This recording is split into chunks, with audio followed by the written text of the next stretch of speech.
Hey now, Briterion Bollection, Season 2. Season 2! We back. Beaches, yachts. Thanks for being part of the Briterion Bollection gang. We got 23,000 subscribers on YouTube. Good lord. Let's keep that up. Briterion Army. Yeah. We haven't done one for a minute, right, Kris? Several minutes. You've been in Utah. I was sick. Are you alright? Yeah, A lot of motion in the ocean over there. So it's nice to finally get back at this. I was thinking of a good theme for the summer, and I was thinking, how about we do summer movies? Like either movies that were summer blockbusters or movies that like give you a summer vibe. So when I thought of summer blockbusters, I'm like, okay, well, what can I go to? Looking through my Rolodex of film history. And I was like, well, I remember one summer I had a great time in the theater watching the movie we're going to talk about today. And that movie is the Nicolas Cage masterpiece, simply known as Con Air. Love this film. I remember seeing it in the theater when it came out. And I remember like the crowd reaction too. Like I remember people laughing and really being excited in the theater about it. And Cage was on a hell of a run. He was on a really good run. He won the Oscar for Leaving Las Vegas. And he was like, all right, that's enough artsy shit. I'm just doing explosions and shit after this. So he kicked off a really good trinity. The first film was The Rock that he did, the Michael Bay film, which was pretty big. I mean, Sean Connery, that's pretty big, And then he released, this is like a really good triptych, but the next year, 97, he had two masterpieces in the theater at the same time, Con Air and Face Off, which I also plan on doing. Maybe we'll do that next week, Kris. We're going to switch faces for that. Going to have surgery. Anyways, yeah. Con Air, love this film. Did you see this in the theaters at the time? Yeah. You did? Fans going apeshit about it. It's like a Rocky film. Yeah. People were really excited. Participation. Yeah. It was just awesome in the theater. So let me do the Wikipedia description if I can. So, decorated Army Ranger Cameron Poe is convicted of involuntary manslaughter for killing a gangster, quote unquote, in self-defense when the latter drunkenly attacks him and his pregnant wife, Trisha. 8 years later, he is paroled and boards a flight to Alabama on the Jailbird, a Fairchild C-123 provider converted to a prison transport plane, so he can be reunited with Trisha and their daughter Casey, who he has never met. Accompanying Poe is his diabetic cellmate and best friend, Mike Baby-O Odell. So that's a good band name, Diabetic Cellmate. Should start a grunge band, me and you. Diabetic Cellmate coming to a city near you. Rock on, bro. So yeah, this movie's on Hulu right now. If you want to watch it, shout out to Hulu. Disney Plus, where you at? So the movie starts and we see it's a Touchstone picture. You remember Touchstone Pictures, Kris? It's the one with like the flying unicorn or something like that? No. That's TriStar. Touchstone was the little like squiggly lightning bolt on the on the side. All right. So what happened to Touchstone? Yeah, Touchstone.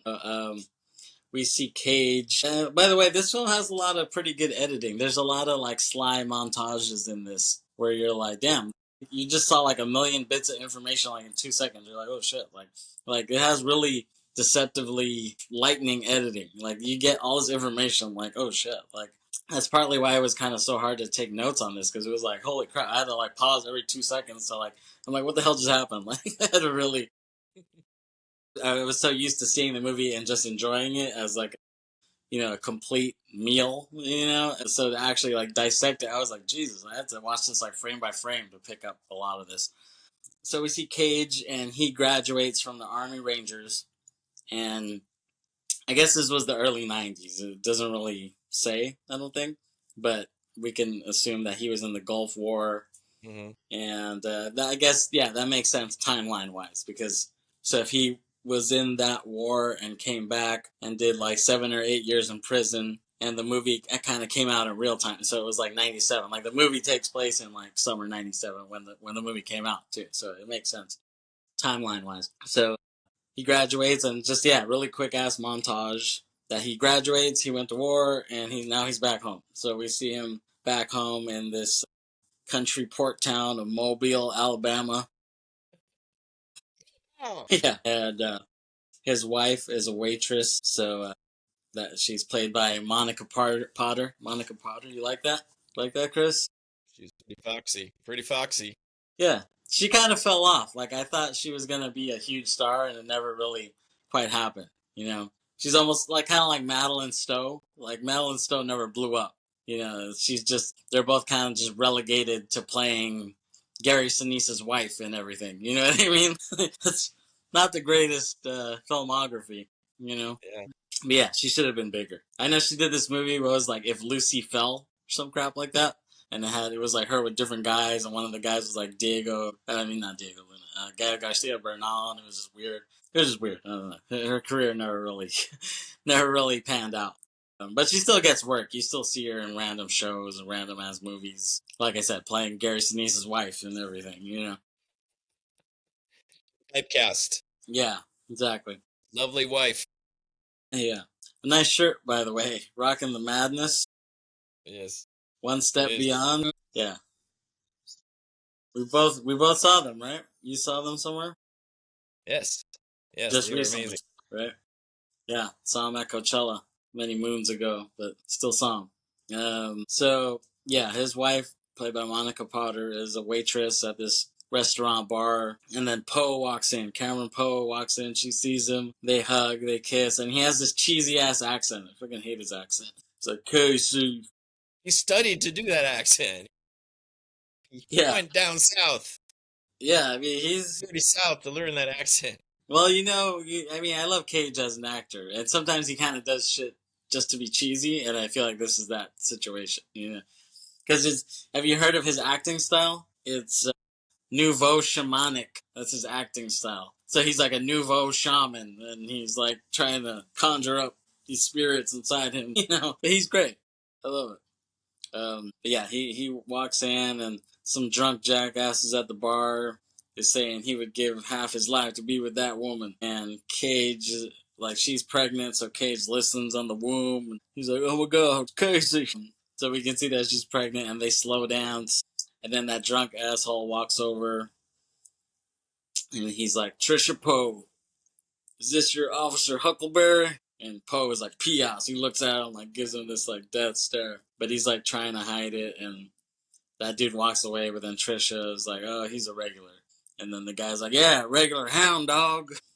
So Poe is like, sorry, but this is a special occasion. I'd like to spend it with my wife. And the guy's like, listen, Sergeant Dick. And he throws like some crumpled dollar at him and tells him, get me and my boys some drinks. He's just fucking pissed off.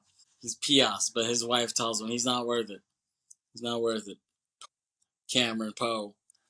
Terrible name. Yeah. What, we're trying to give props to Edgar Allan, or what? Yeah. I don't know. I guess just trying to show that Southern influence from Virginia, you know? I don't know. Yeah, so Poe doesn't try to fight the dude because of his wife, tells him to back off. And the drunk bastard, he's like, chicken shit. It's because of pussies like you we lost in Nam. He's like, I'll tell you that much. And he just walks away, but Cameron's pissed off as he's slow dancing with his wife, and she's like, you had that look in your eyes again for a second there. You look like that guy. I was hoping that the army made that guy grow up. And he said, he has. And we hear that. Yeah, we hear that. That's like their theme, that Trisha Yearwood. Smash hit. Perfect theme song. And there was like controversy at the time because Leanne Rimes did a version too. And I guess Leanne Rimes was going to do the song, but then Jerry Bruckheimer or some shit didn't like how she did it, so he got Trisha Yearwood to do it. And they both had two versions on the charts, and people were like, who the hell did the song or whatever? Like, there was a controversy with that. So they walk out to their car, and it's raining hard as hell, and those jackass guys come back. And the guy says, hey, Gomer, thought you might need help escorting your old lady back home. And he looks back, and he walks towards the three guys. And his wife is like, get back in the car, get back in the car. But he wants to fight and defend his woman's honor. And one guy rips off his army pins, like he like just pulls it off his uniform, and they kick him down. He's on the ground, and his wife is shouting. I guess the drunk guy, I don't know why she's shouting his name. She's like, Dale, Dale. I was like, should you be saying Cameron, not Dale? Why is she shouting his name? And so Poe gets up, and then he just starts beating ass. He just like beats the shit out of these guys. And then Dale pulls out a switchblade, and Poe sees that, and he's like, fuck that shit. And so he does this palm strike, like right to the guy's nose, and he like stabs his brain with his nose bone, basically. Prodigy, Mobb Deep style. And then that dude Dale just, he hits the ground, and then one of the other guys is like, oh shit, Cameron, he's dead. He's dead, Cameron. And we cut to, he's sitting there with his lawyer in the courthouse. And the lawyer sounds like Gary Busey. That was like Gary Busey doing a cameo at first. Like, and it sounded like his voice off camera. And then, disappointingly, it wasn't Gary Busey. But that would have been awesome if it was. Like Gary Busey as a lawyer. Never see that coming. Usually Gary Busey needs lawyers. He doesn't play lawyers. Trouble. Yeah. And so his lawyer tells him, he's like, take a plea deal. He's like, if you take a plea deal, you do 4 years. He's like, if you don't, you do 10. But Poe doesn't want to lie. He doesn't want to just lie just to get the lesser time. He wants to, be honorable about it. So we cut to, he's being sentenced, and the judge is an asshole. The judge is like, oh, because you're an Army Ranger, your hands are considered deadly weapons. So because of that, I'm sentencing you to no less than 7 to 10 years. Cut to, his wife is crying, and then the music kind of crescendos, and it's like, doom, and that cool-ass logo hits the screen with the jailbird, Con Air. And it's just, I love that, because you just get the whole backstory right before you even see the logo. You know what I mean? A lot of movies should do that. They should like give you all the backstory, everything you need to know, logo, and go on with the rest of the movie. Like go into the exposition. Love that. So yeah, we see the classic walk into prison. Every prison movie pretty much does that. You've seen it in Alcatraz. You've seen it in I Love You, Philip Morris, which we talked about. Me and Aileen did not that long ago. You've seen it in Alcatraz. You see that classic walk-in scene. And as time goes by, his hair is getting longer. His hair is getting hell long. And we see this classic montage of his prison time. And he starts writing letters to his wife and child. And he does that cheesy voiceover with that accent. It's like, Dear Casey, Dad is coming home. Dear Casey. And he's working out. He's trying to get swole. Isn't he supposed to be wearing like a prison uniform, like an orange or yellow jumpsuit? Why does he look like he's in Grease Lightning or some shit? Like he has just like wife beater and jeans. Like, is that how prisons are? It's cooler that way, You can't have him in an orange suit. That would just ruin it. Yeah, I was like, what the hell? Cage. Yeah, the hell kind of prison is this? Back his hair.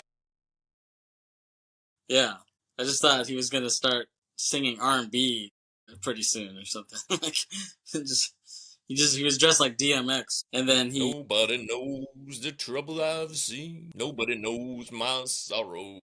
So they send him those pink coconut things. What are those called? Snowballs? Yeah, the Hostess, right? They send him those as a snack, and he writes. It's like, oh, those pink coconut things made me popular around here.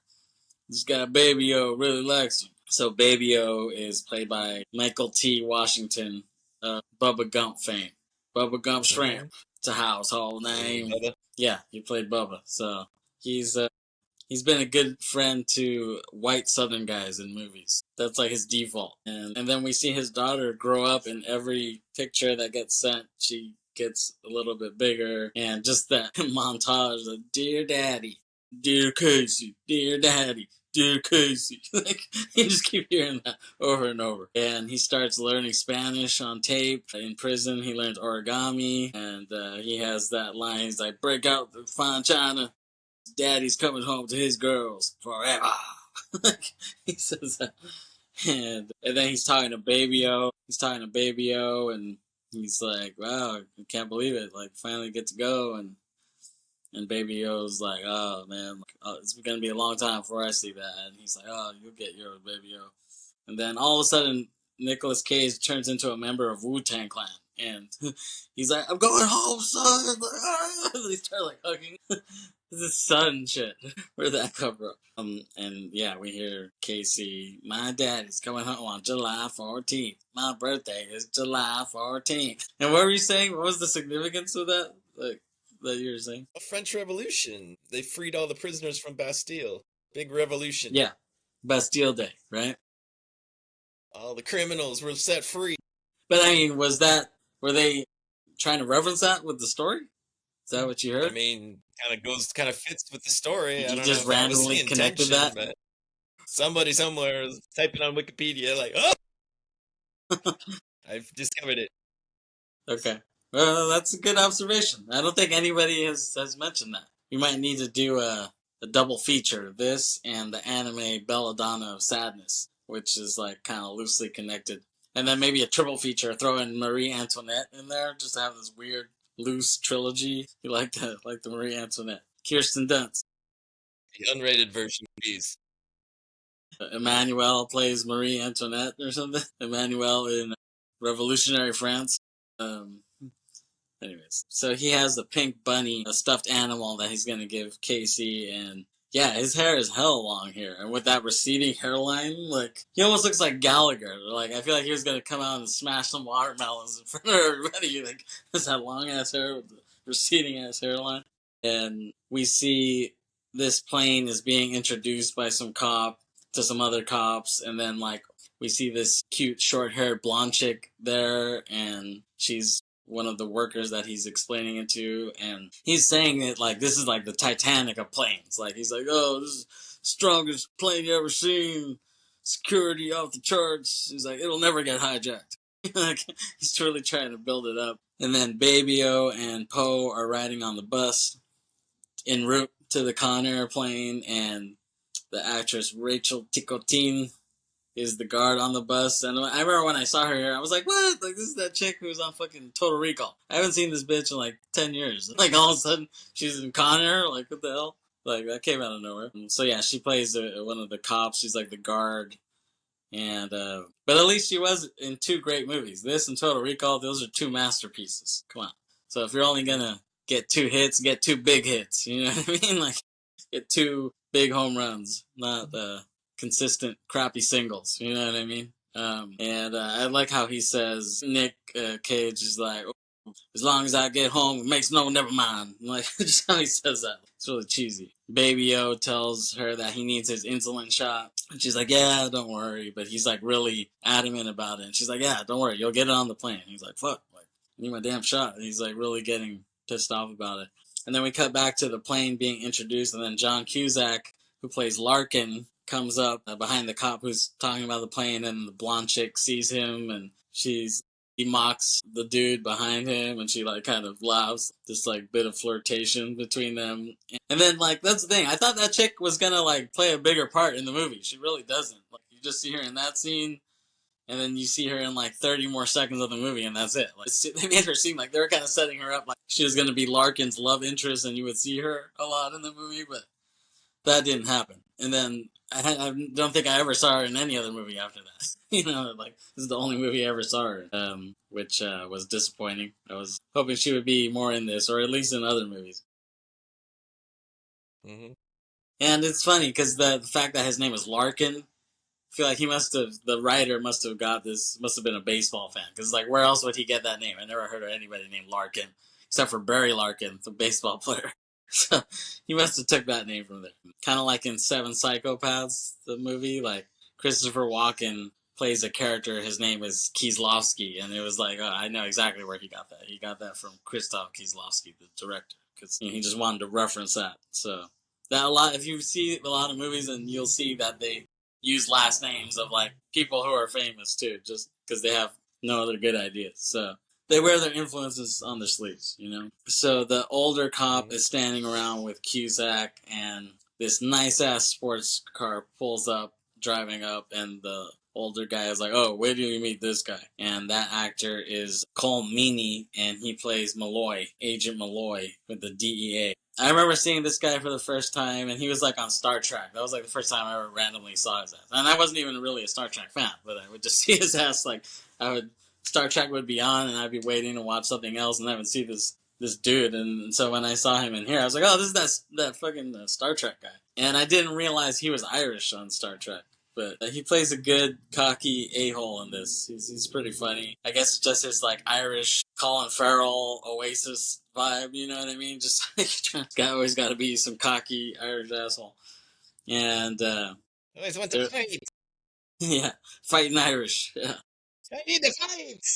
Yeah. And they're like, oh, beautiful car. And he's like, sunsets are beautiful. Newborn babies are beautiful. This is fucking spectacular. That's what he tells him about his car. And, yeah, he plays Duncan Malloy. That's the most Irish fucking name I've ever heard. And, you know, he probably could have played a good Banshee. If they did an X-Men movie in the 90s, like, around this time, he could have been a good Banshee if he lost 30 pounds, 40 pounds, you know, and, like, you know, got in the gym. He could have been a good Banshee. I could see it. It would have been a good, kind of a dream of mine, actually, is to make a standalone X-Men film based on Giant Size X-Men. You know that Giant Size X-Men issue where it like introduces the new X-Men and you see like Wolverine tearing through the comic. You see Wolverine and Storm and Banshee and the Native American guy, what's his name? Like Thunderstrike or something? Thunderstorm or something? Something like that. Yeah, Thunderbird. That's his name. Bear. Yeah. Thunderbird. And Nightcrawler, you know, but you see the older cast on top like that. You know, I would love to do a standalone Giant Size X-Men film where we see those guys come in. And if I did this in the 90s, I would have casted Cole Meany as Banshee. I think he would have been good. Yeah. But so this plane that they're talking about, it's supposed to land in Carson City, Nevada.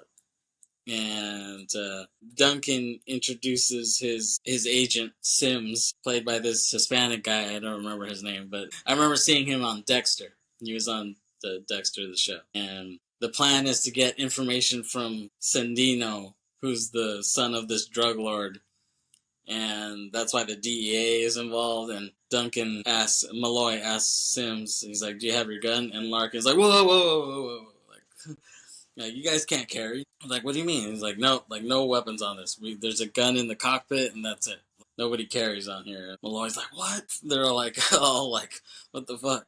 He's like, no. He's like, we need to keep the peace. No guns on here. And so they reluctantly give up his gun to Larkin. And it almost reminds me of The Simpsons.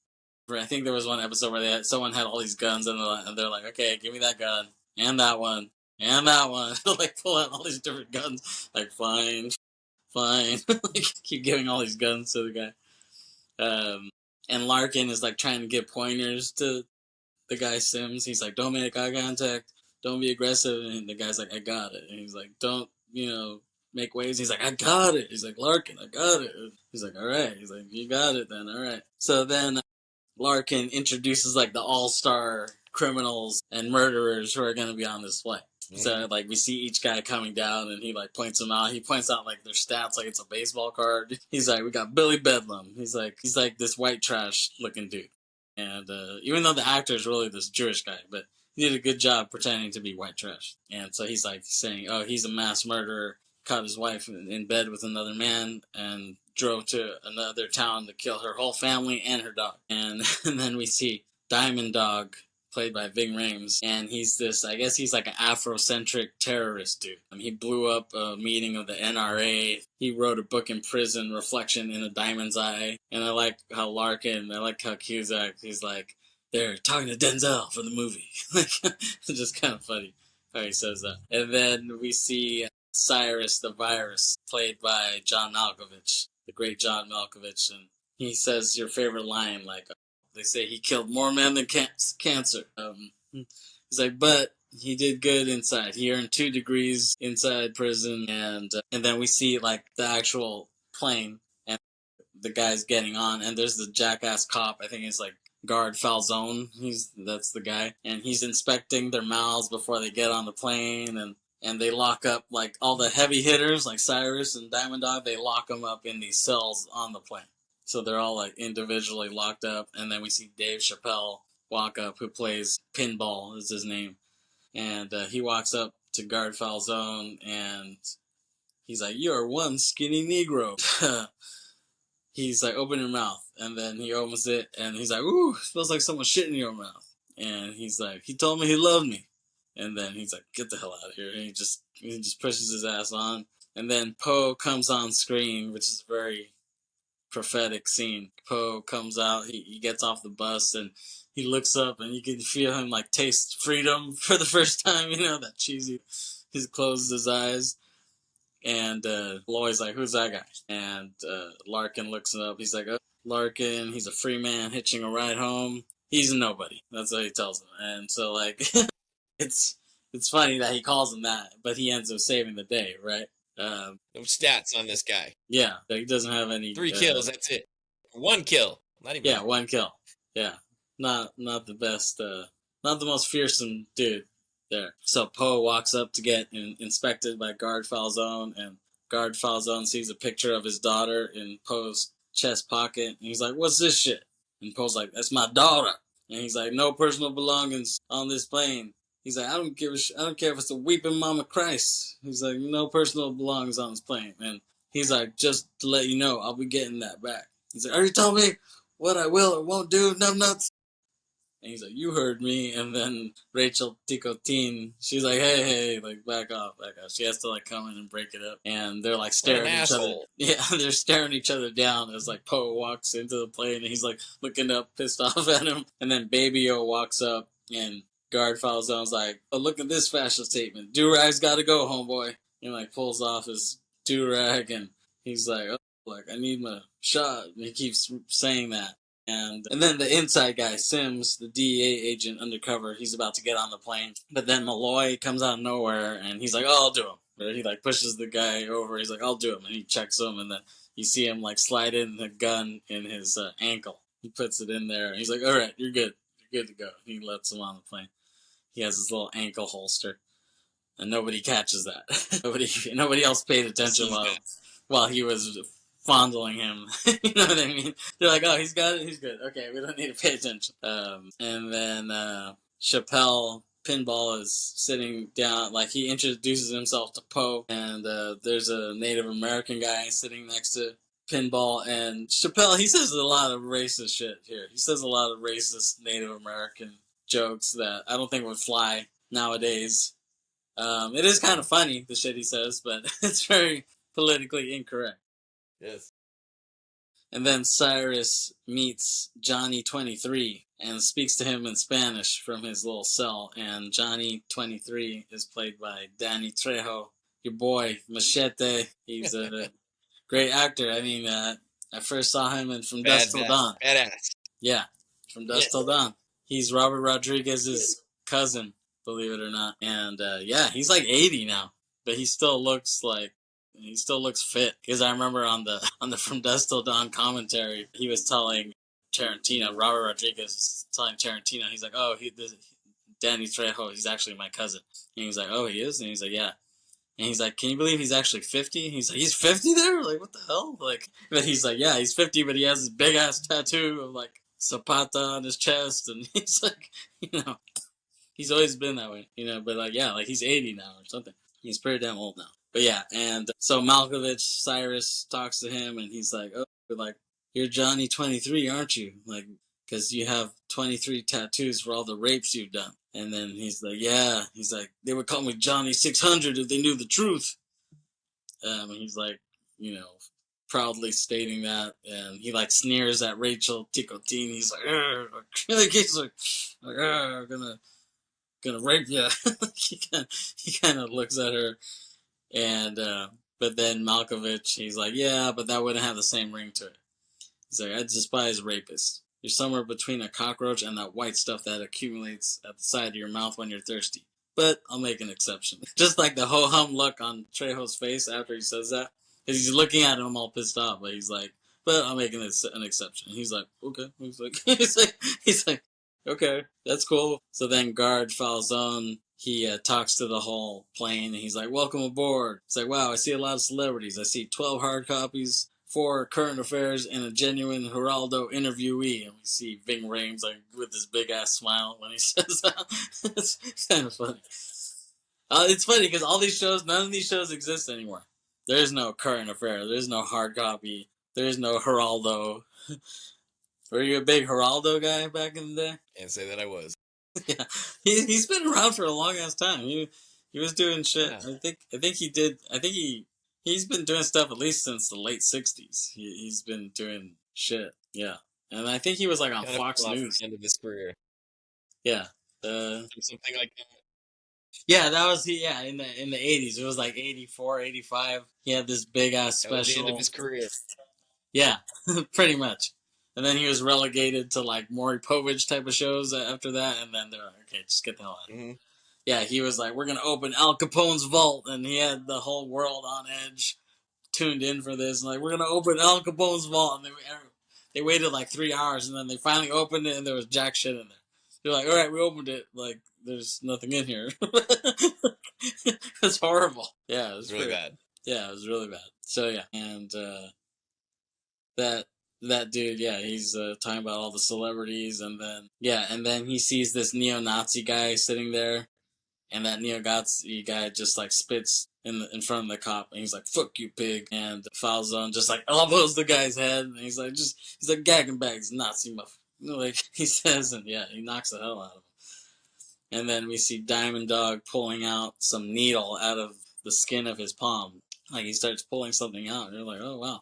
Like, that's kind of ingenious. I don't know if anyone's ever done that. Like, hiding some shit in your skin. Because I feel like they wouldn't check something like that. So that's pretty smart. And so they pull it out. He pulls it out and picks the cuffs. And then Chappelle starts coughing up crap. And Poe looks over like, what the hell, are you alright? And he starts coughing up and spits up a bag. And inside the bag is a match and lighter fluid with a small plastic vial, and he opens it and starts shooting it onto the Native American guy next to him. And the guy's like, "What the fuck are you doing?" And Chappelle says, "Hey, Chief, if you make it through this, please try not to hold a grudge." So he lights a match and he throws it on. He's like, "Ah, what the fuck?" And he's on fire, and like all hell breaks loose at that point. So Rachel Ticotin is trying to put out the fire. And then Chappelle walks around and he takes the keys from her, like while she was leaning over, and he opens Diamond Dog's cell, and guard Falzone gets his ass kicked by Cyrus and Diamond Dog. They just beat his ass, and everyone else is cuffed, so they can't do anything. They can't intervene, and Baby O is just concerned about his insulin shot. He's like, oh shit, like, don't fuck up my insulin, like you do whatever the hell you want, but don't fuck up my insulin bottles. And then Rachel Ticotin is kicking Chappelle's ass. Diamond Dog kills a guard, and then another guard tases his ass. And then like Cyrus is cheering. He's like in the cell, and then they let him out, and the co-pilot takes out a hidden gun, that gun that's in the cockpit, and he walks outside, but then Cyrus comes right at that same time and just grabs the co-pilot's hand, and he shoots and kills some other white inmate guy. And then he takes the gun, he like grabs it and points it at the guy, and he kills the co-pilot. And then he goes to the cockpit and he tells the guy, hey, we'll kill you. Like, tell the ground control everything is okay, and if you don't, we're gonna kill you. And the pilot's like, well, without me, you have no one to fly the plane. And he's like, I never think that far ahead. And he's like, fuck. So yeah, he tells ground control, oh, it was a little turbulence, but we're good. And then Cyrus goes to the front of the plane and talks to everyone. He's like, hey, everybody, I have the only gun on board. Welcome to Con Air. And the look on Cage's face, he's just like it's just a sad, disappointed look on his face. Casey, I get home to Casey. Yeah, he's like, yeah, like, but he looks up. He's like, it's gonna be your birthday. Yeah, wanted to give you the pink bunny. I want to give my wife the pink bunny too. Yeah, down the rabbit hole. Yeah. Actually, I think she could have played a good Alice in Wonderland. When she was younger, she would have been perfect with the blonde hair and yeah, if you just put the blue bikini. This is a revisionist Alice in Wonderland in Tampa Bay. Wow, that's a different kind of movie there, I think. Anyways, so Speaking of rabbit holes, yeah, but yeah, Back on like that. track. So that whole scene, like that was pretty good editing because there's a lot of chaos going on in that, and it somehow makes sense when you see the whole thing as a whole. Gotta watch it. There's so much going on. Yeah, it's like all the shit going on. Like, Rewatch. yeah, and you're just like, whoa, shit! Like somehow that all cut together, and yeah, and so we cut to that short-haired blonde chick. She's at ground control, and Larkin comes over. He's like, "What the hell was that?" He's like, "What the fuck?" And she's like, "It was just a little ruckus." And he's like, "A little ruckus?" And she's like, "Yeah." They like the pilot said everything's fine, and she's like, "And here's your baby." And she like points it on the thing, like, "Dude, dude, dude." It's like beeping fine. But Larkin is like skeptical, and I like that ruckus. It reminds you of Breakfast Club because it was like, what was that ruckus? Like, what ruckus? Like, he's like, there was a ruckus, and we see Diamond. He's dragging a cop, and he's like, damn, this pig is heavy. He's dragging the cop, and they let out Billy Bedlam, like, because Cyrus is like, oh, if we let you out, Billy, you're gonna play nice, and he's like, probably not. He's like, oh, okay, oh well, I'll open it. And so they let out Billy Bedlam, and Pinball is letting out Baby-O. He's like taking off his cuffs, and he's like, hurry up, man, I need my insulin shot. And he's like, yeah, like, hold your damn horses. And they let out Johnny 23, and he sees Rachel Ticotin handcuffed to the gate, and he says, I got a spot on my arm just for you. He's like really into it. He's like, I'm gonna use your whole body to get pleasure from you. Like, he tells her that, and then Poe intervenes and pushes him off her. And he's like, this isn't happening. Not now, not ever. And he's like, oh, it's happening. It's happening. It's happening right now. And then Malkovich comes out of nowhere. He's like, hey. He's like, no. He's like, can you fly, Johnny? And he's like, no. He's like, well, you keep that in mind, because if your dick jumps out of your pants, you jump off this plane. And he's just like, he's just like seething from hearing that. Cyrus asks the pilot how many guys are coming off the plane in Carson City and how many guys are coming on. And he says 6 are supposed to get off. And Pinball says, oh, I know 3 of these guys. 3 of these are black guys who are supposed to get off. He's like, I don't know who these other 3 are. And Cyrus tells him, okay, well, go find out, dumbass. And he's like, okay. And so he looks around, and then Billy asks Cyrus, he's like, Carson City, the law is down there. Are you out of your mind? And he's like, according to my last psych evaluation, yes. And then he just laughs. But he says that in a really like John Lithgow-y way. Like, he has that same kind of accent that he had in Cliffhanger. It's like when you couldn't get one of these guys, you went to the other guy. It's like, I need a creepy white guy, but Malkovich isn't available. All right, Lithgow. You know, and vice versa. Like, Lithgow isn't available. Where's the next creepy white guy I can get? Okay, Malkovich. Perfect.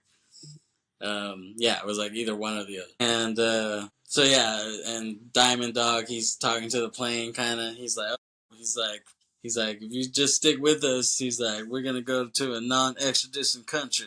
He's like, I'm talking sandy beaches, umbrella drinks, and dirty naked freaks. One guy's like, well, who's doing the paying? And Cyrus says, our employer, Francisco Sandino. And so he's this drug lord, and I guess he's gonna work a deal and have all these guys like kind of work for him. And so that's the plan. And we'll see what happens if they get to that. So, and then Malloy's guy, Sims, comes out of nowhere, and he grabs Chappelle, and he puts the gun to his head. And they're like, and he's like, who the fuck are you? And he's like, I'm DEA, bitch. And like, Poe is like, cool down, boss. And then Cyrus grabs Rachel Ticotin and puts a gun in her head. And then he's like, the DEA guy, so you think I care about that little bitch guard? And he's like, I'm DEA, you know what the fuck that means? And Cyrus is like, the next time you choose a human shield, you're better off not choosing a 2-bit Negro crackhead. And so Poe tells him, like, he's like, back off. He's like, back off before somebody gets killed. And then we see this like redneck convict guy on the side who's kind of like, looks like he's about to attack the DEA guy, but the DEA guy can't see him.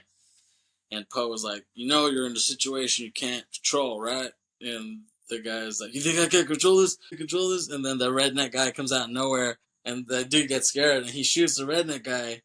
But then Cyrus comes out of nowhere and shoots the DEA agent, and that dude just falls on his knees, and he just like looks up, at Poe, and Poe's like he shakes his head again as he sees him, and he hits the ground, and he dies right there. And Cyrus is pissed, but then he goes up to Poe. He's like, "What's your name, convict?" And he's like, "Poe." He's like, "Nice work, Poe. Truly nice work." And that's what he tells him. And he walks away, and then Baby-O comes up to Poe. He's like, "Nice going, son." He's like, "Not only did you not just save this dude's life, but you just done made friends with Cyrus the damn virus." And he's like, "Great." Chappelle tells Cyrus, he's like, "Hey, we're 3 white boys short. Like all these other white boys are dead." And so they're like, "Okay, what the hell are we gonna do?" So Baby-O tells Poe, like, "Hey, we should get off. Like, let's get off. Like, that way I can get my shot and you can go home. And, these guys can do their own shit. Like, we don't have to, we don't have to go with these guys." And so he tries to get up, and he's like, Baby-O's like, "I'll go." And then Cyrus is like, "Whoa, whoa, whoa. Like, they're expecting 3 white guys. So you need to call the affirmative action office if you want to get off this plane." And he's like, "Man, fuck that." Like, he's pissed off. And he's like, "I'll be dead in 2 hours because they fucked up all my needles. Like, all the needles that he had, they were all bent and fucked up." I mean, when you think about it, it's a syringe. That's a pretty brilliant invention. Like, that's how you're able to take in medicine like that. Otherwise, like, if syringes didn't exist, like, how would you be able to get that stuff? You know what I mean? Obviously, people use it for drugs as well. It's good and bad. Mm-hmm. But yeah, like, you have to give credit to what a great invention that was. And so Billy says he's not getting off because he's serving 8 consecutive life sentences. And then Cyrus is like, "Well, the pilot is white." And Billy's like, "We can't get rid of the pilot." And Cyrus is like, "Relax, Billy. Welcome to the machine." That's what he tells him. It's a nice little Pink Floyd reference. Welcome to the machine. And Cyrus goes to the cockpit, and the pilot says, "Carson City says we have a hell of a sandstorm down there." And Cyrus is like, "Perfect." And the pilot, Cyrus walks out, and the pilot kind of looks at the camera. He kind of like looks at the camera. He's like, "Crazy." He says that. And we cut to some cops that are in a prison cell. I guess it's in Carson City, and they see some white powder on the floor, and they're like, "Oh, I think it's cocaine or something." And they see a divot in the wall, and so they start kind of digging it, and the wall is like falling apart all easily. Kind of like Alcatraz. Alcatraz, they did that too. They had this soft-ass wall that they used to patch it up, so they wouldn't notice. And they used spoons to dig it out, Escape from Alcatraz, that's a pretty damn good movie, too. We should talk about that one sometime. So back on the plane, they're going to put on these sand suits and masks and on the guys who are getting off the plane. But then Poe decides, I want to stay on the plane, actually. And Cyrus and Diamond Dog are pissed off, and Cyrus is like, "Wow, a minute ago you couldn't wait to get off this plane. Like, all of a sudden you want to stay?" And he's like, "Yeah." He's like, "Well, I got 15 more years. I'd be kicking myself if I blew my chance at an umbrella drink and party freaks." He's like, "Okay." So Cyrus, he doesn't really push back. He's like, "Okay, switch him with another guard." Yeah, and so that's what happens. He takes clothes off a dead convict, and Rachel Ticotin tells him, like, "Hey, you should get off this plane. Like, think of your daughter and leave the plane." But then he's like, "Well, what would my daughter think if I just left you here to get violated?" And so he's like being stubborn about it. He wants to help out. He wants to be the hero. So yeah, you can see he's a good guy. He's trying to be a hero, and he could be selfish and look out for himself. But I think that's why we end up cheering him on, because it's like he's looking out for his friend. He's looking out for this woman, who are pretty innocent people, and he's trying to fight the bad guys, but he's like trying not to get caught at the same time. So you really do cheer for him as the story goes on. And they pull in the guard from the beginning, Guard Falzone, who was talking all this shit, and he's all bloody. And Poe sees him, and he takes his daughter's picture out of his chest pocket. He's like, "I told you I'd get that back." And he's like, "Fuck you, trailer trash." And he's like, "My mama lives in the trailer." He's like, "Now put those on. I just saved your life." And Poe takes the shirt off the dead DEA guy. He sees that he has this strap around his chest. It's like some device, and he turns it over, and it was like recording everything onto a tape, which is so inconvenient. Like, how bulky is that? Just having this fucking Walkman, like, basically right in your chest or whatever. Like, I don't know how he lasted that long with it on. And so, yeah, Poe takes that out, and he puts that on that guard Falzone, but then they tape Falzone's mouth so, like, he can't say anything, so they don't know what's going on. And the cops, they're back in that prison cell, and they call Larkin, and they tell him they see a lot of weird shit down here. And then the plane lands in Carson City, and then the actor MC Gainey, he plays the character Swamp Thing. He gets off the bus, and Cyrus pretends to be a guard. He has the whole sand suit on, and he lets Swamp Thing onto the plane. And the guys who come off this bus and go onto the plane, it's a motley fucking crew. You got Swamp Thing, you got this big neo-Nazi guy, you got the gay guy who was in Hackers, which I love that fucking movie. The gay Puerto Rican guy. Like, he only did shit at that time. He did, it was like mid-90s, mid to late 90s. That was his run. I don't remember seeing him in anything else. But he was always pretty good.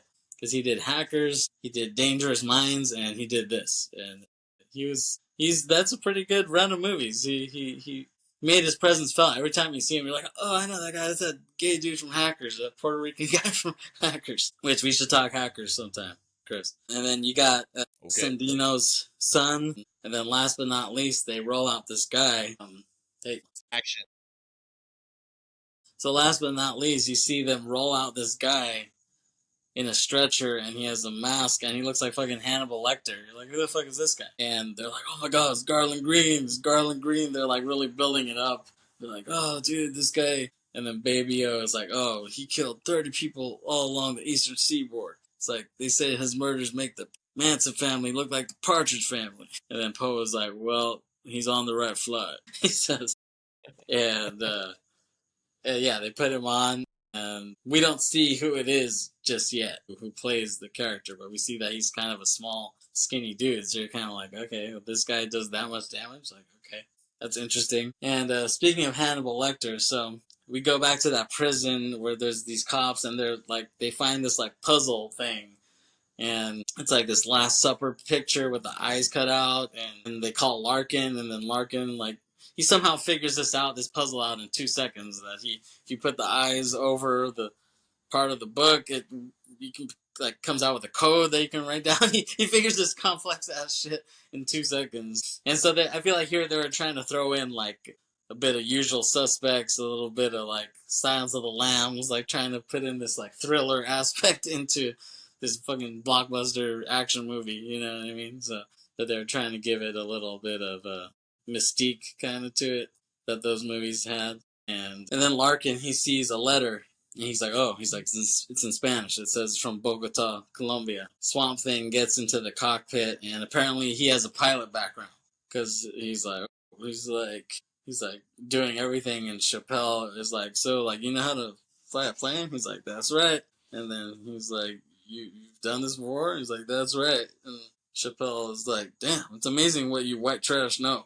He's like, that's right. Like, the guy says that again. And Chappelle goes out, and he's also dressed as a guard. So he walks around, and so basically it doesn't, you see him do it. You don't hear them tell him to do it, but he basically takes out the transponder from that plane, the prison plane, and he's like looking for another plane to kind of dump it off in. And all of a sudden he finds the plane, and he kind of throws it in, but then this black chick who works there comes and sees him, and she's like, what are you doing here? And he's like, he's like, I'm a cop. And he kind of flirts with her, and she's like, well, you need to leave. And he's like, no, I'm from the Department of Erect Corrections. That's what he says. And then it kind of cuts out. And later you see the plane start to take off, and Chappelle's like, oh shit, like, they're leaving me. So he runs out, and he's trying to catch up with the plane, and it's taking off, and then he's running next to it, but then you kind of see him get like sucked up, and then you see the Native American guy there. He's like, ha ha ha, he's like laughing at him, and he's like, fuck you. like he got his revenge on his ass, right? And so Larkin, he's doing that eye thing, trying to get that code, and he's like, meet cars, and he's like, meet Carson City. He's like, yeah. He figures this whole complex ass code out, and then he freaks out. He's like, don't touch anything. And so he runs out, and then of course the stupid ass cop is like, oh, he said not to touch anything. And you're like, oh well. And he opens it, and then the whole thing fucking explodes and kills everyone.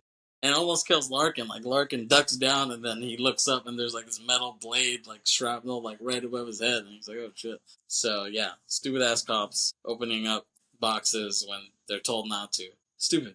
Um, so the agent walks up to Cyrus in the cop uniform. This random agent, and Cyrus sees all these cop cars driving up. So then he just shoots that agent right in front of him, and Poe sees that and he shakes his head and he gets back on the plane and tells the pilot to fly out. Cyrus is like, "Go, come on, let's go." And they're like, "You're not clear for takeoff." And then Swamp Thing's like, "Nobody on here gives a flying fuck." So get it, flying fuck. And then yeah, it's funny. And then Sandino asks about the tracker of the plane. He's like, "Oh, don't these planes have trackers?" And they're like, "Yeah." He's like, "Yeah, it would be a pity if we had one on here." And they notice like it's missing.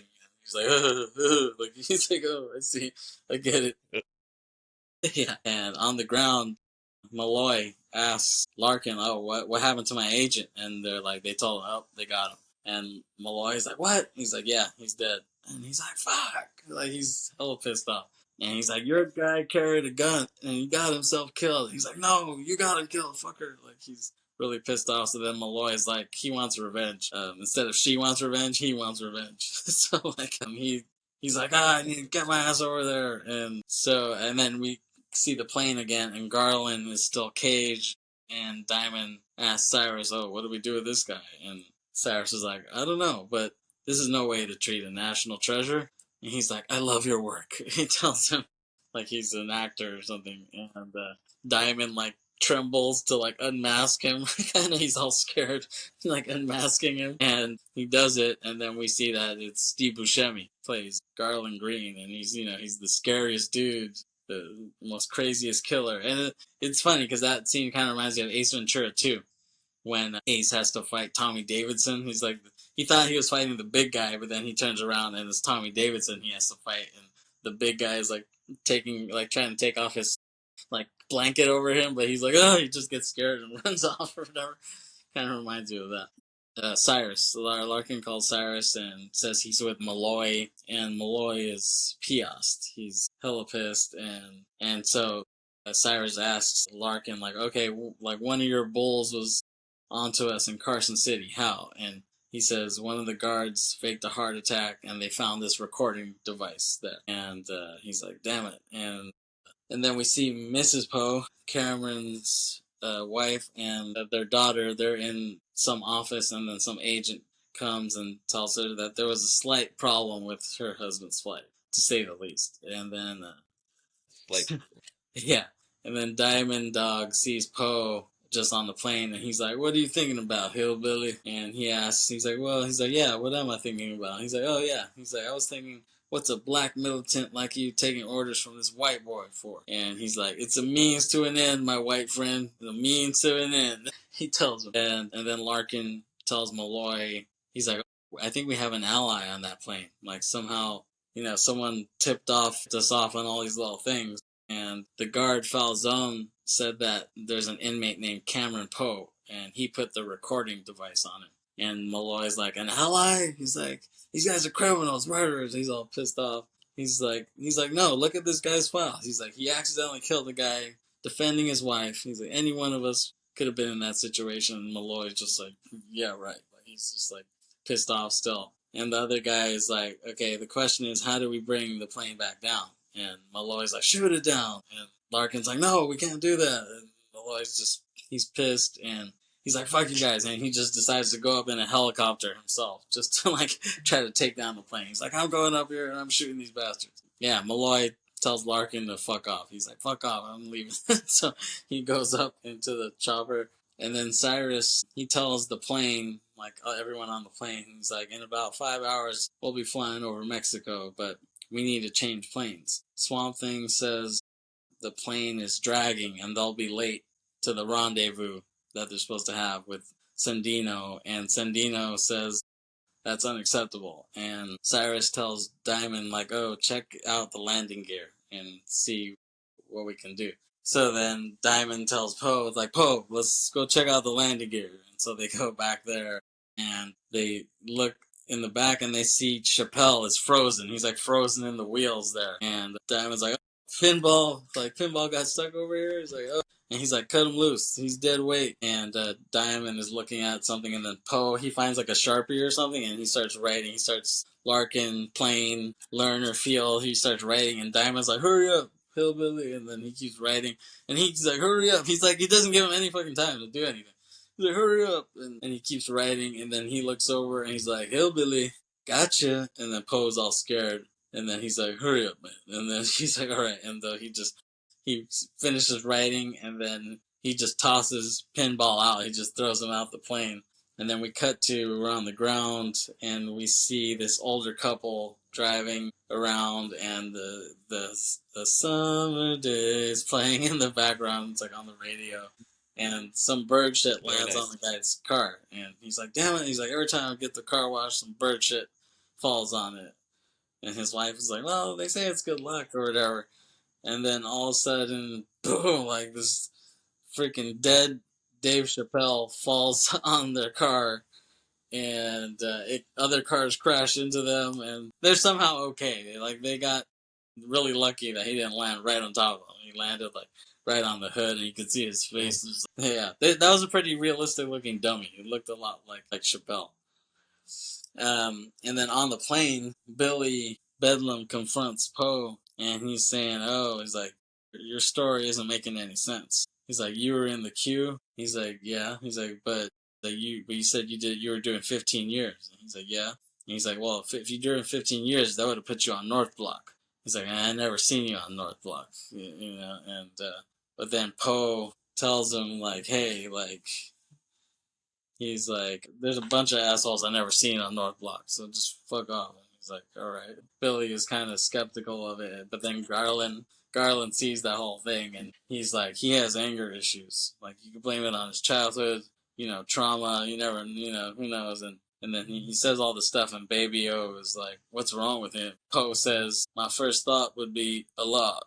Like, that's what he said. And then we cut to Poe's wife meets Larkin, and he's kind of saying, okay, well, I want to talk about your husband. And so back on the plane, Diamond is wearing some white shades. He looks all cool, and Billy's like, oh, where'd you get those rims, man? Like, it's just weird to hear him trying to talk like slang. It's just cheesy.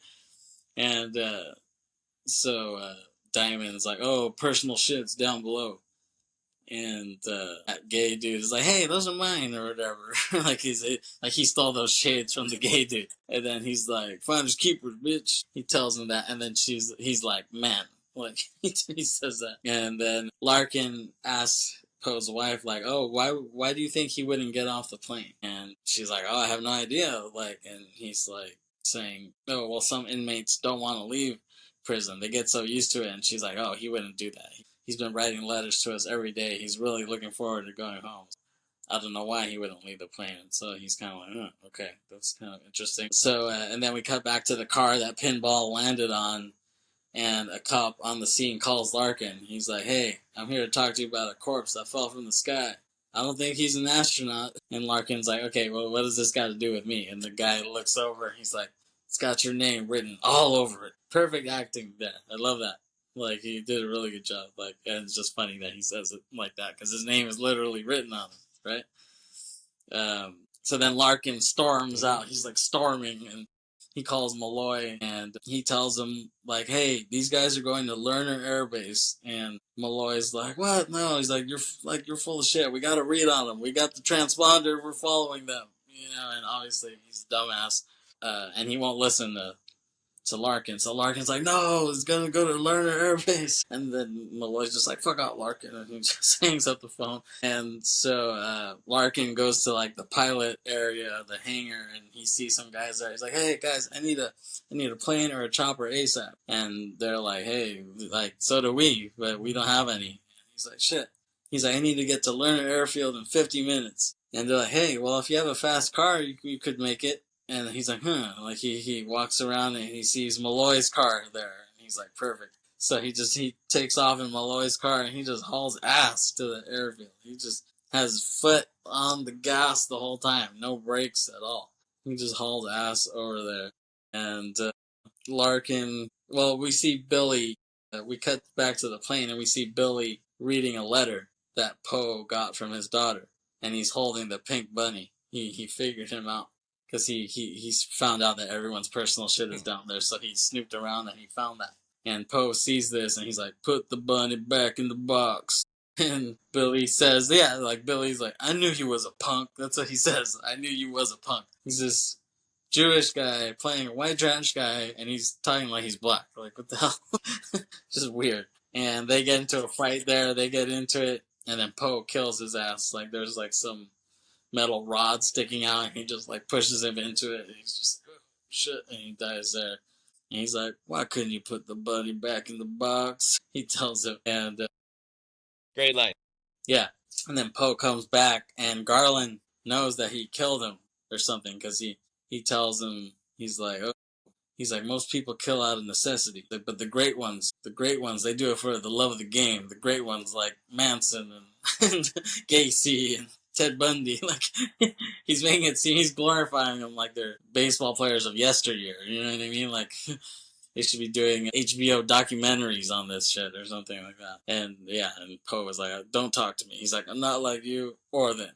He's pissed off about it. And so Larkin, he's hauling ass, I'm telling you. And he arrives at the airfield, and which is like it looks like just a junkyard, but I guess it's an airfield somehow. And we see this slow motion of Cage running with his long flowing hair that he has, and I almost feel like he got his style from Jean-Claude Van Damme in Hard Target. He looks almost exactly like him. If you do a side by, but like, yeah, if you look at Van Damme and him, they look almost exactly alike. Somehow Van Damme speaks better English than Poe in this. I don't know how that's possible.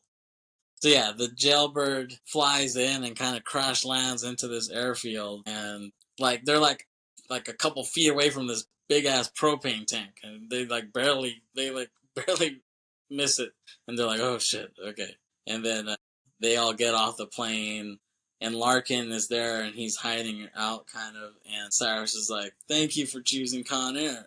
And Cyrus asks Sandino where the plane is, and but like he asks him, but he doesn't answer because some guy runs up out of nowhere. And he's like, "You stupid sons of bitches! Like, what the hell are you guys doing?" And then he gets closer and he sees they're all like convicts, and he's like, "Oh shit!" And so he runs off. He runs out, and then Cyrus tells Johnny 23 that he's like, "Go check out the tower and see what's going on." And then Poe is with Baby O and Rachel Ticotin, like still on the plane, and they're trying to get him up. But then Ticotin tells Poe, like, just go. Like, come on, like, you need to give up on this. Like, just let us die here. And Poe was like, no, like, I'm going to get you that needle. And we see Diamond, he's about to shoot some of these cops that they had, who they did the switcheroo with. But then Poe was like, no, like, don't. Like, we need them as hostages. And Diamond's like, what do you care? And Poe was like, I fucking hate cops, and he like kicks them in the back just to like sell it, But then he's like, how well do you know this Sandino? He's like, we shouldn't give up our only leverage. Having these guys as hostages gives us some leverage in the situation. And then Cyrus comes in, and he's like, what the fuck do you care? They're kind of questioning it, and Diamond is just pissed off, and he's just about to shoot the cop right then and there, but then Cyrus is like, no. And he's like, Nathan. He calls him Nathan. He's like, Nathan, stop. He's right. And Diamond's like pissed off, just looking at Poe. And then like we do this slow zoom on Poe, and he's like looking all cheesy. He does this like look where he's like winks at Diamond Dog or whatever. This cheesy little thing. Yeah, with like his mustache, he could have twirled it or something. Yeah, but like his flowing hair, like kind of like just like flowing in the back. And that's the shot they use in the end credits when they're like introducing all the actors, and they use that same shot. It's like Nicolas Cage is Cameron Poe. And then we see Garland. He goes off to some random abandoned looking house. It looks abandoned, but then he sees a little girl there playing in the backyard, and he goes and sits with her, and you're like, oh shit. I remember in the theater, people were like, "Oh fuck!" They were like, "This is not good." Yeah. What's gonna happen here? Yeah, I remember they're like, "Oh fuck!" Like people in the theater were He scared. wore a girl's head as a hat. Yeah, exactly. What? Who knows Not a what he's capable of? Yeah, you never know what he can do. And he's all by himself. There's nobody there. It's just her and this little girl. Yeah, exactly. Yeah, that was a frightening scene. Then Trejo, he's in the tower, and then he sees like some cars coming up in the distance. He sees like the dirt flying up in the distance, and he's like, "Oh shit!" So then he comes down, and he's like, "Everybody!" He's like, "We have company." He's like, "There's some cars coming right now." And Diamond can see them like on the binoculars, and he's like, "How long did they get here?" He's like, 10, 12 minutes tops. And yeah, and then Garland, he's there with the little girl, and he's having like a little tea party. And yeah, I just remember people in the theater were like, "Oh my god, like what's he gonna do?" And then Poe Poe is like running around. You don't know what the fuck he's doing. He's like kind of trying to hide, but he's also kind of trying to sabotage the bad guys, but then he still wants to make it look like he's on their side, so he's just like all over the place. And then he runs into the hangar and he sees the plane is there, and then these Colombian guys are just there, and he's like, "Whoa, like what the hell?" And then, but for some reason, he starts calling them "Essay" or whatever. It's like, dude, these guys are Colombian drug dealers. They're not like, cholo dudes on the side of the street. And then Larkin comes out of nowhere too, and so those guys pull guns on Poe, but then Larkin comes out of nowhere and he gets a gun and shoots them down. And he's like Poe was like, "Oh, I figured it out, like Sandino is trying to screw Cyrus over, and he's trying to like fly out on his own." And Larkin is like, "Well, if you can't trust a South American drug lord, who can you trust?" And Poe tells Larkin that he can't leave his friend behind, and Larkin's like, "Oh, I knew you were a good guy. You're just always in the wrong place at the wrong time." Poe was like, "Fuck you, Larkin." He's kind of like about to walk away, but he's like, "Whoa." He's like, "I talked to your wife and daughter." And he like turns around. He's like, "You talked to Casey? You saw my Casey?" And she's like, "Yeah, she's a beautiful girl, you know." So he kind of brings him back with that. And then the little girl is with Garland, and she's like, "Are you sick?" And he's like, "Yeah, I am sick." And she's like, "Why don't you take medicine?" He's like, "Oh, like there's no cure for what I have." And she's like, "You want to sing?" And he's like, "Sing?" And she's like, "Yeah, do you know the whole world in his hands?" And he's like, "Yeah, I know that song." And she's like, "He's got the whole world in his hands." And he starts kind of singing too. And then police and the military are on their way. They're driving their asses over. They're hauling ass too. And the convicts are like trying to pull the old plane. They're like trying to do something with it. And then Sandino runs out, and he's like, "Oh," he's like, he while they're in the middle of that, he runs to the hangar, and he sees all his boys are dead. He's like, they're all shot there. And he's like, "What the fuck?" And he goes into the plane, but the pilot is still there. And he's like, "Well, no, let's go." Like, and he's like, "Okay." And so the plane starts taking off, and it basically just, runs through the hangar door, and like Cyrus sees that, and they're like, "Hey, what the fuck are you doing?" Cusack is like running around. He's like jumping over shit. He looks like fucking Jackie Joyner Kersey. He's like doing hurdles over all this shit. Like, what the fuck? He's a lot more athletic than I thought he would be. And he jumps into like this crane. So as that plane is like about to try to gather steam, he uses the crane to just like stop it or whatever. And Sandino's like, "What the fuck are you doing?" Like, he gets stuck, and then that plane ends up like crashing into the gas station there, and it like almost blows up there, and Sandino has to kind of crawl out all bloody, and Cyrus sees him, and he's pissed. He's like, "What the fuck, Sandino?" And then he's like, "I was going to pick you up, Cyrus." And then he's like, "No." And Cyrus has a cigarette, and Sandino's like, "Sai." And then he's like, "Onara." And he throws the cigarette into the fire, and into the lighter fluid that's around, and then it just explodes everything. And it's like horrible CGI, too. This is like almost as bad as the first Mortal Kombat. Like the CGI, he's like, "Ugh," and you could just... Yeah, Terminator 2 had way better CGI than that. And that was like 5 years before. 6 years Human before. Torch from 1994. Yeah. Or the first Human Torch. Way, way back. That was. Yeah, that was pretty bad. Really bad CGI. And that wasn't even released, that movie.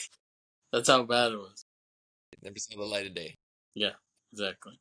And then Poe, when he throws the cigarette and it like goes and burns him and then explodes everything and explodes the gas station, And like Poe, he runs away from the explosion. It looks like a scene straight out of fucking Hard Target. I swear, if you just do that side by side with Jean-Claude, they have the same fucking look. And then he jumps through the window right when the shit explodes, and it's like perfect timing. And then he rolls under this car, and he sees an old man there hiding. And he's like, whoa, and he's like, oh. He's like, I'm scared, and he's like, oh, I'm not gonna hurt you, old man. He's like, I need a syringe, and he's like, oh, like, drugs will kill you, son. And he's like, no. He's like, it's for my friend. He has diabetes, and he's like, oh, okay. And he's like, I'm gonna look around. And then he's like, whoa. He's like, you stay here. And he's like, well, that's easy for you to say. You don't gotta take a piss. I guess that old man has been holding it. So then Cyrus is trying to get weapons for everyone. Like, all the cops are getting closer, so they're, like, all loading up. He, like, finds all these weapons, and they're all loading up. Everyone has, like, a fucking bazooka coming out. All these fucking weapons. And he tries to game plan. He's like, okay. He's like, he has a stick, and he's pointing at shit on the ground. And he's like, okay, here's us, here's the plane, and here's the cops. And some dumb guy's like, what's that? He's like, that's a rock. And he's like, oh. And then the gay dude comes up to Cyrus. He's like, what can I do? He's like, oh, like, if anybody gets through there, scratch their eyes out. And she's like, yes. I'm like, yeah, I can do that. It's kind of fun. And so, yeah. Listen, 10 to 12 minutes. I'll listen 10 to 12 minutes. What? Or maybe even what less. happened in that time? Yeah, no, I know. Yeah. All the like, cops are coming. Yeah. And so they finally do get there, and it's just a full-on war. It's just a bloodbath between cops and military and these convicts. And they're just, like, shooting mad rounds at each other, and grenades and bazookas, all kinds of shit at each other. And then Danny Trejo was like, ooh, like, let me take advantage of this. While they're fighting, we get back in the plane, see what I can do. So he goes back onto the plane. He sees Rachel, Ticotin, and he's like, oh, okay, it's happening now. Like, now it's happening. And Baby O's like, no, stop. But he's, like, dying, and he's like, yo. And he's, like, trying to crawl to save her. It's like, dude, you're not going to fucking do anything. Like, he's like, Danny Trejo's, like, all naked. He's like, so it's the clothes practically off. And then Poe is just driving around, like, doing his own shit. And he's, like, trying not to be seen by Cyrus, but then we see him. He ties the plane, the jailbird. He like an anchor. He ties it down so that it won't take off. And then Poe goes in and he punches the shit out of Trejo. He just sees him. He's like, ah! And he just knocks his ass out. And he bashes his face like against the gate in the plane. He's just like, he just bashes the shit out of him. And he stops him. He stops the rape yet again. And then Malloy shows up, and he's like, what the fuck is going on? And we see Garland walking back to the plane, and he has a doll that the girl had, and everyone's like, oh my god, like, everyone's in the audience is like, oh my god, he did the unthinkable. And it's like, how did he walk onto the plane so calmly? Like, someone would have shot his ass. Someone would have seen and shot his ass, I think.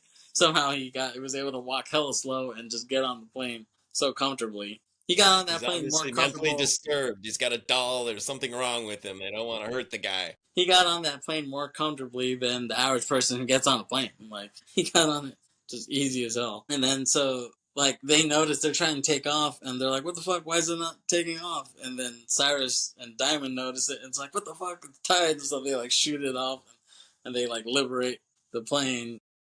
But then there's like ropes around it, and then the ropes like sling through the ground, and they wrap around this like shack garage, and it grabs a hold of Malloy's car, and it hooks on, and then the plane takes off, and the car is flying in the air, like attached to the plane. And the guy is like, hey, isn't that your car, Malloy? And he's like, no, it can't be. I left mine at the office. And Larkin is just kind of like smiling as he sees that. And then as they keep flying, the car crashes into this tower and just flips and lands right in front of Malloy and Larkin. And he looks at it and he sees that ass kicker license plate that he had. And he's like, fuck. And he's fucking PS. He's like, fuck!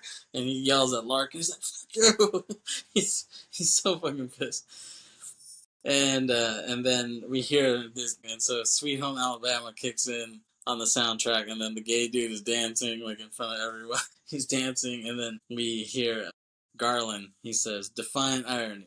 A bunch of idiots dancing in a plane to a song made famous by a band that died in a plane crash. And yeah, I remember in the theater everyone was laughing. Everyone was like, ugh. But then I was like, you didn't even know this band. What the fuck are you talking about? Like, they were just laughing just because it seemed funny what he said, but I'm like, you guys don't even know this fucking band. Maybe 3 people got the joke. Yeah, exactly, yeah. And everybody else like, that's very obscure, yeah. So then Diamond, he kind of gives something, he passes like some note to Cyrus on the plane, and then Cyrus is like, okay, like, let me call a meeting. So he talks to the whole plane. He's like, hey, somebody alerted the police. Someone anchored the plane. And someone killed poor Billy Bedlam. It's like, so we have a traitor in our midst. But who is it, and how can we flush them out? And so he's like, I have an idea. So he takes out Rachel Ticotin, and he puts the gun to her head. But then Poe comes up, and he's like, oh, I did it. And then Baby O gets up. He's like, no, it was me. And they're like, and Cyrus is confused. And Poe is like, no, the insulin's gone to his head. And he's like, no, it was me. He's like, it was me, motherfucker. It was me, fucking Cyrus. And he like gets kind of in Cyrus's face. And then Cyrus is just like, all right. And so he just shoots his ass. And he shoots Baby O. And you don't know how serious it is. He falls to the ground. And Poe is like, oh my God, baby. He's like kind of crying. And then you hear Cyrus mocking.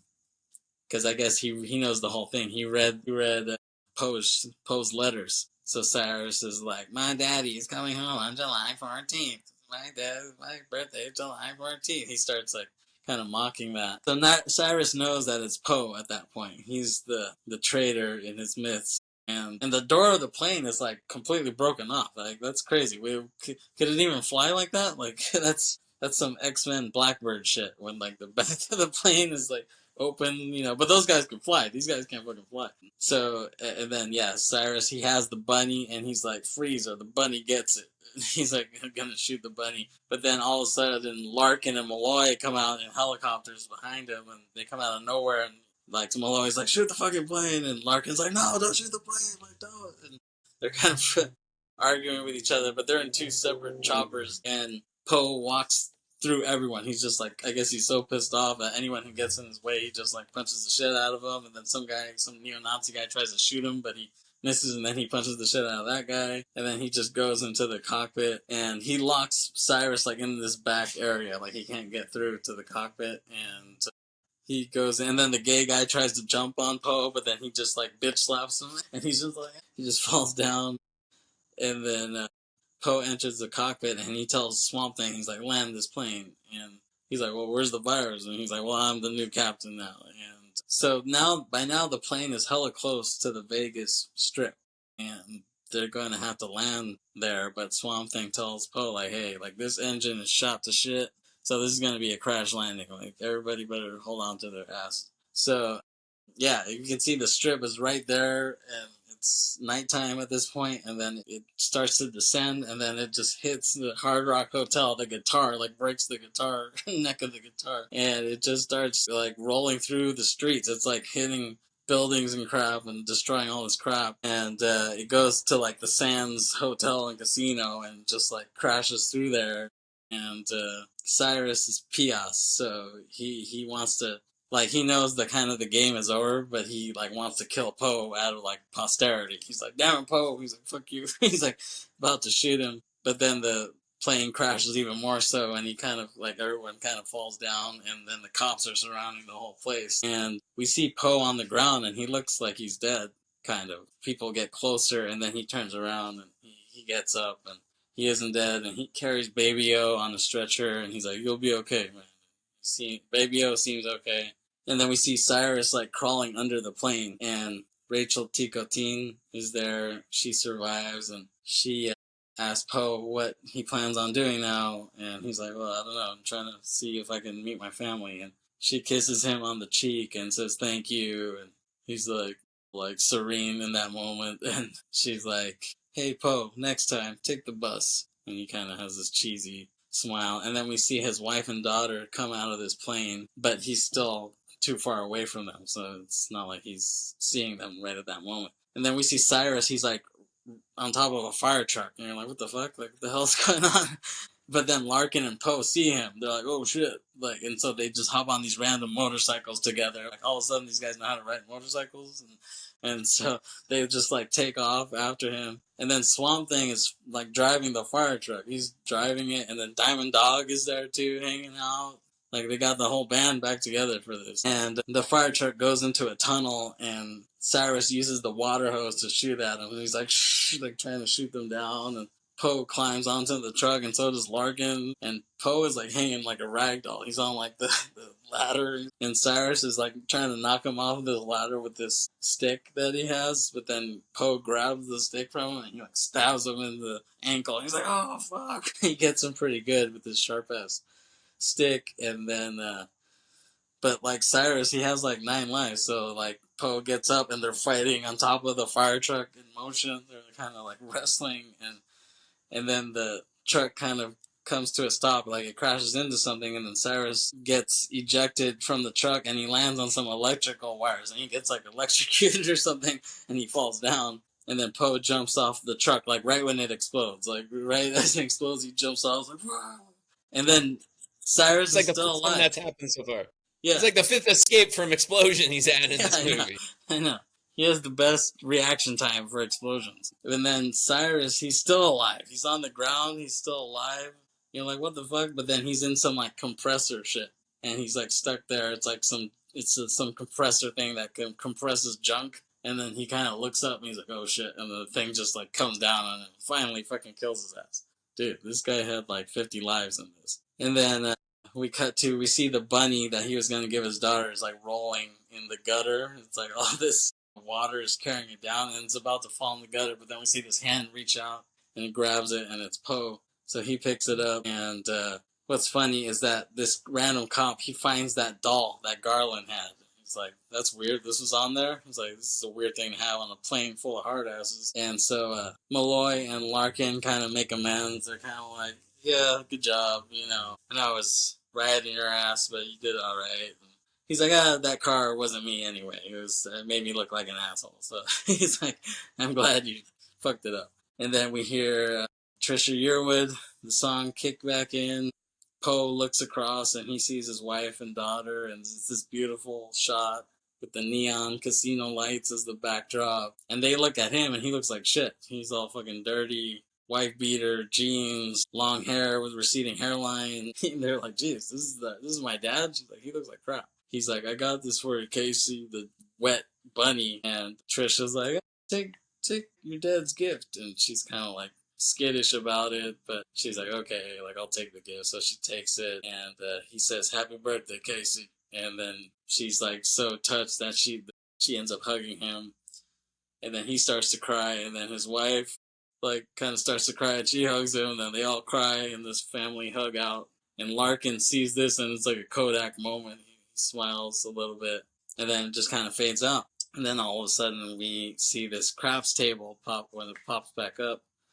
And we hear ding, ding, ding, ding, ding, ding, ding, like new shooter. Does the new shooter feel lucky? And the camera pans, and we see it's Buscemi's ass, and he's like, "Yes, he does." Starts drinking it.